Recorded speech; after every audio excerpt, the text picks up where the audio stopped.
Pero hindi ako nagsasabi, may nararamdaman din ako. Kaya gusto ko magbasa ng Biblia at nang ma-relax ako. Kasi malungkot ang buhay.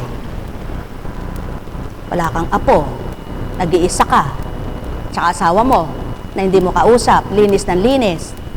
Eh, paano ka magiging masaya ang buhay? Pag bilang tao ka, eh may nararamdaman ka, eh di anong haharapin mo? Biblia. Buhay ba ang Ama?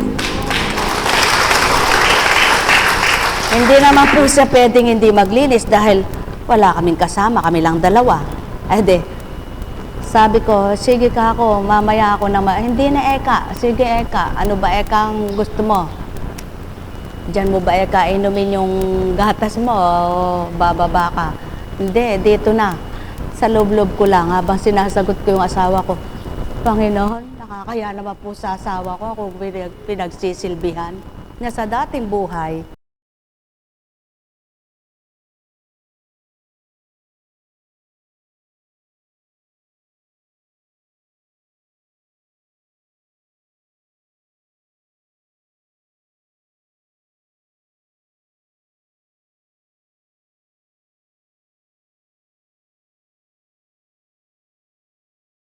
Hindi mo na iniisip yung Andres Disaya ka. Dahil lang iniisip mo yung kababaan ng kung papaano kayo mag-asaway magtutulungan. Buhay ba ang Ama?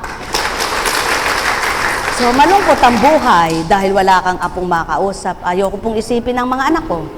Ni hindi ka makapag-chat dahil hindi ko makausap yung anak kong malayo na kumustahin dahil wala nga akong iPad. Eh pag tumawag naman po ako, edi mahal. Edi magtiis.